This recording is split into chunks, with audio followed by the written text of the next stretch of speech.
പരശുരാമൻ മഴുവെറിഞ്ഞ് സൃഷ്ടിച്ച കേരളം ഐതിഹ്യമാണെങ്കിൽ ഗോകർണം മുതൽ കന്യാകുമാരി വരെ ചെങ്കൊടി വീശി കമ്മ്യൂണിസ്റ്റ് കേരളം സൃഷ്ടിച്ച സഖാവ് കൃഷ്ണപിള്ള ചരിത്രമാണ്. കേരളത്തിൽ കൃഷ്ണപിള്ള അറിയാത്ത ഗ്രാമങ്ങളോ പാർട്ടി പ്രവർത്തകരോ ഉണ്ടായിരുന്നില്ല. സഖാവ് കാറ്റുപോലായിരുന്നു. കേരളത്തിൽ എല്ലായിടത്തും പ്രത്യക്ഷപ്പെടുന്ന ഒരു അത്ഭുത മനുഷ്യൻ. സഹന സമര പോരാട്ടങ്ങളുടെ ആൾരൂപമായിരുന്നു സഖാവ്. ഗുരുവായൂർ സത്യാഗ്രഹ സമയത്ത് സമരത്തെ ഗൗനിക്കാതിരുന്ന സവർണ തമ്പുരാക്കന്മാരുടെ ബധിരകർണങ്ങൾ തുറപ്പിക്കുന്നതിനു വേണ്ടിയാണ് സഖാവ് കൃഷ്ണപിള്ള ഗുരുവായൂർ അമ്പലമണി മുഴക്കിയത്. ഇത് കേട്ട് അരിശം പൂണ്ട സവർണ മാടമ്പിമാർ സഖാവിനെ ക്രൂരമായി മർദ്ദിച്ചപ്പോൾ ഇലനക്കി നായർ പുറത്തടിക്കും, ഉശിരുള്ള നായർ മണിയടിക്കുമെന്ന് പറഞ്ഞ് റാൻമൂളികളെ കണക്കറ്റം പരിഹസിച്ചു. ഉപ്പു സത്യാഗ്രഹ സമയത്ത് ബ്രിട്ടീഷുകാർ കൊല്ലാക്കൊല ചെയ്തപ്പോഴും ത്രിവർണ പതാക കൈവിടാതിരുന്ന ചങ്കുറ്റത്തിന്റെ പേരുകൂടിയാണ് സഖാവ് കൃഷ്ണപിള്ള.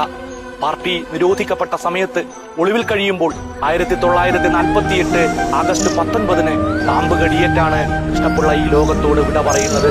മരണത്തിലേക്ക് നടന്നെടുക്കുന്ന സമയത്തുപോലും സഖാവ് കരഞ്ഞില്ല.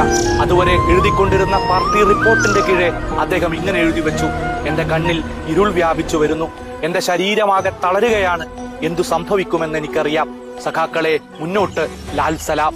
ഈ ഭൂമിയിൽ ഇതാ എന്നേക്കുമായി ഞാൻ അവസാനിക്കാൻ പോവുകയാണെന്ന് മനസ്സിലായപ്പോഴും പ്രിയ സഖാക്കളോട് മുന്നോട്ടേക്ക് കുതിക്കാൻ ആഹ്വാനം ചെയ്ത കൃഷ്ണപിള്ളയ്ക്കല്ലാതെ മറ്റാർക്കാണ് സഖാക്കളുടെ സഖാവാകാൻ കഴിയുക?